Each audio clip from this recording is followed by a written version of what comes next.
Praise the Lord. நீதிமொழிகள் 24ஆம் அதிகாரம். பொல்லாத மனுஷர் மேல் பொறாமை கொள்ளாதே, அவர்களோடே இருக்கவும் விரும்பாதே. அவர்கள் இருதயம் கொடுமையை யோசிக்கும், அவர்கள் உதடுகள் தீவினையை பேசும். வீடு ஞானத்தினாலே கட்டப்பட்டு விவேகத்தினாலே நிலைநிறுத்தப்படும். அறிவினாலே அறைகளில் அருமையும் இனிமையுமான சகலவித பொருட்களும் நிறைந்திருக்கும். ஞானமுள்ளவன் பலமுள்ளவன், அறிவுள்ளவன் தன் வல்லமையை அதிகரிக்க பண்ணுகிறான். நல்யோசனை செய்து யுத்தம் பண்ணு, ஆலோசனைக்காரர் அநேகரால் ஜெயம் கிடைக்கும்.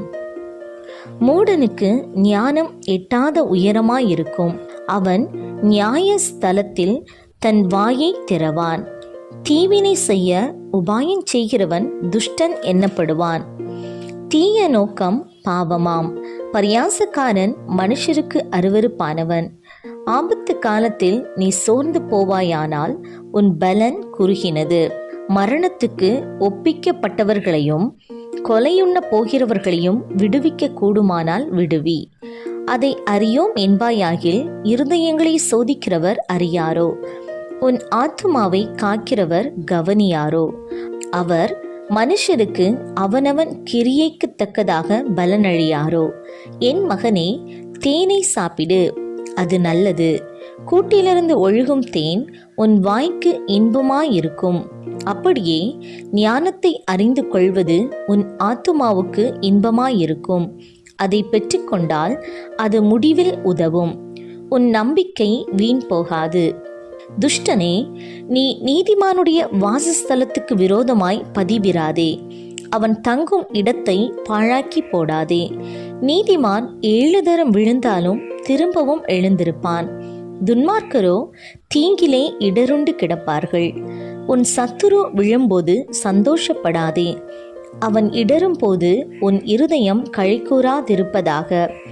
கர்த்தர் அதை காண்பார், அது அவர் பார்வைக்கு பொல்லாப்பாயிருக்கும். அப்பொழுது அவனிடத்தில் நின்று அவர் தமது கோபத்தை நீக்கிவிடுவார். பொல்லாதவர்களை குறித்து எரிச்சலாகாதே, துன்மார்க்கர் மேல் பொறாமை கொள்ளாதே. துன்மார்க்கனுக்கு நல் முடிவு இல்லை, துன்மார்க்கனுடைய விளக்கு அணைந்து போம். என் மகனே, நீ கர்த்தருக்கும் ராஜாவுக்கும் பயந்து நட.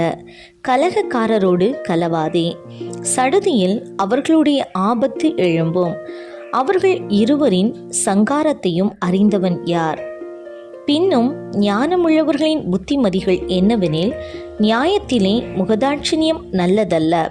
துன்மார்க்கனை பார்த்து நீதிமானாய் இருக்கிறாய் என்று சொல்லுகிறவனை ஜனங்கள் சபிப்பார்கள், பிரஜைகள் அவனை வெறுப்பார்கள். அவனை கடிந்து கொள்ளுகிறவர்கள் மேல் பிரியம் உண்டாகும், அவர்களுக்கு உத்தம ஆசீர்வாதம் கிடைக்கும். செம்மையான மறுமொழி சொல்லுகிறவன் உதடுகளை முத்தமிடுகிறவனுக்கு சமானம். வெளியில் உன் வேலையை எத்தனப்படுத்தி வயலில் அதை ஒழுங்காக்கி பின்பு உன் வீட்டை கட்டு. நியாயமின்றி பிறனுக்கு விரோதமாய் சாட்சியாக ஏற்படாதே, உன் உதடுகளினால் வஞ்சகம் பேசாதே. அவன் எனக்கு செய்த பிரகாரம் நானும் அவனுக்கு செய்வேன், அவன் செய்த செய்கைக்கு தக்கதாக நானும் அவனுக்கு சரி கட்டுவேன் என்று நீ சொல்லாதே. சோம்பேறியின் வயலையும் மதியீனனுடைய திராட்சை தோட்டத்தையும் கடந்து போனேன், இதோ அதெல்லாம் முள்ளுக்காடாய் இருந்தது. நிலத்தின் முகத்தை காஞ்சூரி மூடினது, அதன் கற்சுவர் இடிந்து கிடந்தது. அதை கண்டு சிந்தனை பண்ணினேன், அதை நோக்கி புத்தி அடைந்தேன். இன்னும் கொஞ்சம் உறங்கட்டும், இன்னும் கொஞ்சம் கைமுடக்கி கொண்டு நித்திரை செய்யட்டும் என்பாயோ?